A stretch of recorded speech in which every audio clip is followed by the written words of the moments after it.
Olá pessoal, tudo bem? Nesse vídeo eu vou fazer uma introdução sobre o que é o FPGA, apresentar alguns conceitos interessantes que vai ajudar a gente na hora de fazer a prática. Bem, o FPGA ele vem do inglês, né? Field Programmable Gate Array, que se a gente fazer uma tradução em português seria arranjo de porta programável em campo. Esse arranjo de porta seria um arranjo de hardware que a gente pode fazer programações, não uma vez só, né, como a gente faz nos hardwares, por exemplo, computadores, mas a gente pode fazer isso em campo, lá na prática, quando a gente estiver fazendo algum tipo de coisa, né, prototipando, por exemplo. Ele foi criado pela Xilink, ele apareceu pela primeira vez em 1983 e é um circuito integrado projetado, né, para ter um hardware programável. A gente está acostumado com computadores, que a gente programa os computadores através de um código, e o hardware é fixo. A gente não muda o nosso computador, ele vai ter o processador, ele vai ter uma determinada arquitetura, e essa arquitetura não muda. No caso do FPGA, ao contrário. Eu vou ter um hardware programável, eu vou conseguir fazer configurações a nível de hardware. A arquitetura dele é muito importante para o funcionamento dele, né? E ele consiste basicamente ali de 3 blocos. Eu vou ter os blocos lógicos, ou CLB, né, do inglês Configurable Logic Blocks. E nesses caras eu vou ter portas lógicas, basicamente, né? Somadores, outros tipos de combinacionais, por exemplo, multiplexadores, demultiplexadores, e até os sequenciais que a gente ainda vai ver, flip-flops, etc. Então vou ter blocos lógicos já prontos, né? Eu vou ter o fabric, que é uma malha de interconexão entre esses blocos, e ele basicamente vai rotear os sinais entre os blocos lógicos. E é assim que a gente vai fazer, programar esse hardware. A gente vai mudar essas conexões internas dos blocos, fazendo com que aquele hardware seja reconfigurável e faça alguma determinada função que se queira. E finalmente a gente vai ter os I/O blocks, que são pinos de entradas e saídas para conectar o FPGA a dispositivos internos, desculpa, dispositivos externos, né? Então basicamente a gente vai ter isso. Deixa eu pegar uma caneta aqui.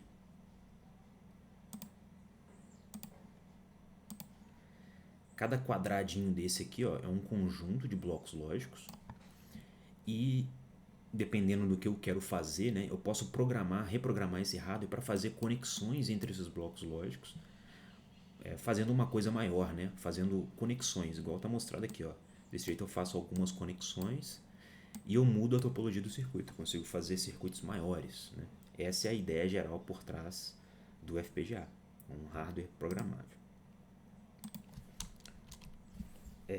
Se a gente for olhar dentro desse bloco lógico, né, ele tem algumas coisas fixas também, né? Eu vou ter, para compor esse bloco lógico, tabelas de consulta, que elas vão apresentar uma tabela pré-definida de saídas lógicas, como se fosse um circuito lógico, né? A gente pode interpretar essa tabela de consulta como se fosse um circuito lógico. E vai ter funções lógicas padrão, por exemplo, multiplexadores, somadores completos, né, que é full adder, flip-flops, entre outros blocos lógicos. Então, essa célulazinha mostrada aqui, se a gente for olhar dentro dela, ela tem esses componentes, né? E a programação do FPGA dá pra gente fazer de duas formas, basicamente, né? Através de símbolos esquemáticos, igual a gente está acostumado a ver na aula, e softwares, por exemplo, o Circuitverse. Então a gente consegue arrastar portas lógicas e montar um circuito maior. E uma outra forma é através da linguagem de descrição de hardware, que é o HDL, né? Tem algumas linguagens, né? Mas de forma geral, de forma ampla, seria o HDL, que é uma linguagem de descrição de hardware. Qualquer uma que for escolhida, eles vão ser compilados no arquivo de configuração, que vai conter as informações de como conectar esses blocos, né? Então a gente vai depender de um compilador. A gente não vai precisar de fazer essas conexões tão complexas, né? O próprio compilador vai fazer essas conexões complexas e para a gente o que vai ser visto vão ser blocos lógicos do símbolo esquemático, por exemplo. Não vamos trabalhar nessa disciplina com relação às linguagens, né? E qual que é a diferença da programação do FPGA e a do computador, né? Eu falei isso lá no começo do slide, mas vou repetir aqui agora. O FPGA ele é um hardware programável. Eu estou mexendo a nível de hardware. Toda vez que eu programo, eu estou modificando, de certa forma, o hardware. Já no computador, não. Esse hardware meu é fixo e o que vai mudar vai ser o software. E a gente pode interpretar esse software como uma lista de instruções. Faça isso, faça aquilo, faça isso, faça aquilo. E a grande diferença entre os dois é a rapidez, né? O hardware ele é muito rápido. Já o software ele vai depender de qual a linguagem que eu estou utilizando, se está otimizado aquela linguagem ou não, vai depender de um monte de coisa. Já o FPGA não, ele é bem mais rápido mesmo que eu estou falando a nível de hardware. Agora, por que a gente deve usar um FPGA? Como eu disse, né, o FPGA eles são ideais para aplicações que exigem algum tipo de processamento em tempo real, ou seja, alguma coisa muito rápida, né, que eu quero processar muito rápido, ou uma grande quantidade de informações. Então, tipicamente, o FPGA é utilizado para prototipagem e experimentação.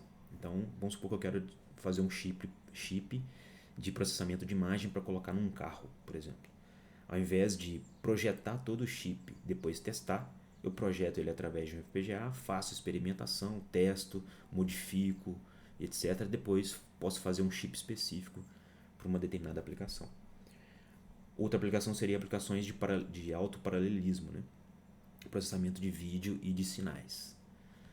Situações onde que eu preciso de flexibilidade e reconfiguração, que pode ser eu posso estar falando aqui de uma aplicação parecida com carro também. Eu estou fazendo um algoritmo de detecção de pessoas num carro, por exemplo. Então eu preciso de ter flexibilidade. Esse algoritmo ele pode mudar. Então eu não posso escrever ele em pedra, né? Eu não posso fazer todo um chip e depois eu não consigo mudar. Então eu preciso de um dispositivo flexível. E o FPGA tem essa flexibilidade. E na hora de desenvolver processadores ou periféricos personalizados. Então existem várias aplicações aí que a gente pode utilizar. Vantagens e desvantagens do FPGA de forma geral, né? As vantagens: eu tenho um menor custo de desenvolvimento se comparado a um circuito integrado de aplicação específica, que é um circuito dedicado para fazer uma determinada coisa. Eu consigo economizar tempo e custo na hora de fazer um chip desse. Lógico que um circuito dedicado ele vai ser muito mais rápido que o FPGA e consumir menos energia, consumir menos área de PCB. O FPGA é grande, né? Um circuito dedicado pode ser muito pequenininho, daquele tipo que vai no mouse, por exemplo. Então essas são as vantagens e desvantagens aí do FPGA. De novo, algumas aplicações, né? As áreas de aplicações são as que mudam muito rapidamente. Então, se muda muito rapidamente, é interessante usar o FPGA. Processamento de imagem, inteligência artificial, acelerador de hardware de data center. A Microsoft tem utilizado FPGA. Redes corporativas, na hora de fazer algum processamento de rede. E sistemas avançados de assistência ao motorista, né? Que esse eu vou falar um pouquinho mais para frente, que é o ADAS. Entre outros, né? Aeroespacial, defesa, eletrônicos na área de saúde, televisão, alguns eletrônicos de consumo, controle de máquinas, instrumentos científicos, sistema de segurança e etc. Vou falar um pouquinho aqui do ADAS, né? Esse ADAS é um sistema de assistência avançado ao condutor, né? E ele utiliza sensores e câmeras para dar algum tipo de retorno ali para o motorista, detectar obstáculo, ajudar o motorista. Se o motorista dormir no volante, por exemplo, ele vai e encosta o carro, alguma coisa desse tipo. Quais as vantagens do FPGA em relação a esse sistema? Primeiro, o processamento em tempo real. Como tem um grande volume de dados, né, um processador normal passaria um pouco de aperto para poder processar todos esses dados. Já o FPGA ele consegue lidar bem porque, como eu disse anteriormente, ele é um hardware, né, é uma linguagem de programação de hardware, então ele vai ser bem mais rápido. Sensores de câmera, radar, ultrassom, ele vai tirar de letra isso aí. Flexibilidade e reconfigurabilidade.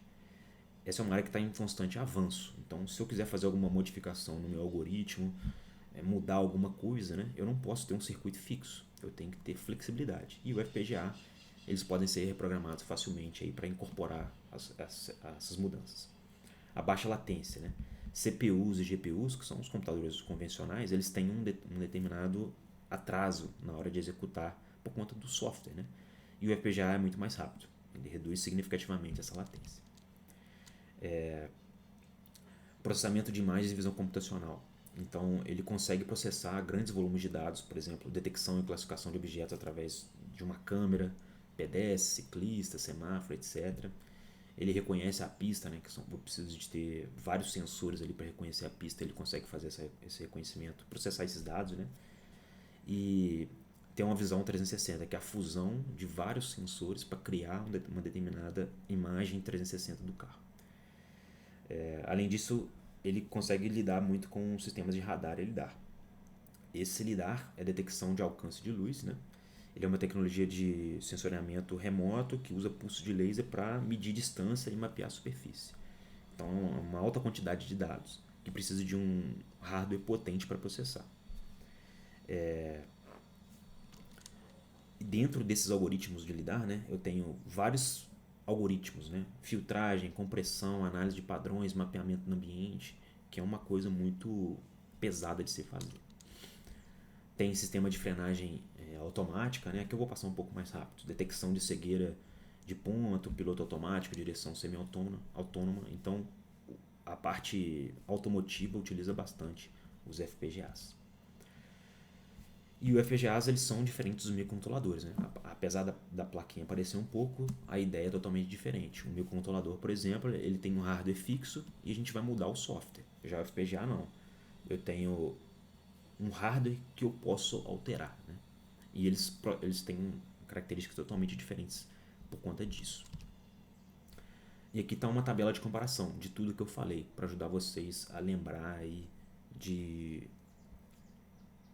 da diferença, né, de um FPGA para um microcontrolador.